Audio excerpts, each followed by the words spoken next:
The whisper in the baby monitor at midnight. I thought I was being paranoid when I bought the extra locks for the nursery. Mark laughed at me, called me a first-time mom with a case of the jitters, and told me to just relax. He's a night nurse, so he's gone before the sun even sets, leaving me alone in this big, drafty Victorian we just had to have. I spent 6 months decorating that room. Matching curtains, hand-painted stars on the ceiling. A fortress of safety for a baby that hasn't even learned to crawl yet. Last night at exactly 2:15 a.m., the baby monitor crackled to life. It wasn't a cry. It wasn't the sound of Leo shifting in his sleep. It was a humming, low, rhythmic, and terrifyingly familiar. It was the exact lullaby my grandmother used to sing to me. A song I haven't heard in 20 years. I froze. My heart was a drum in my ears, thudding so loud I could barely breathe. Mark wasn't home. My phone was on the nightstand dead. Because I forgot to plug it in. Again.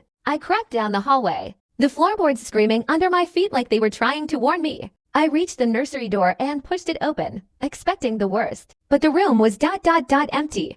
Leo was tucked in, fast asleep, his little chest rising and falling. The humming had stopped. I let out a breath I didn't know I was holding until I looked at the monitor sitting on the changing table. The screen was glowing. It showed the view of the crib. But from the inside, I wasn't looking at my son from across the room. I was looking at him from underneath the mattress. And then a hand, thin, gray, and covered in dirt reached up from the gap between the slats and stroked his cheek. A voice whispered into the microphone. He has your eyes, doesn't he? I'm sitting in the car now in a gas station parking lot 3 towns over. I didn't grab my shoes. I didn't grab a diaper bag. I just grabbed my son and ran. Because when I looked at the monitor one last time, I saw the reflection in the nursery window. Mark wasn't at the hospital. He was standing in the backyard, watching the monitor on his own phone, and smiling.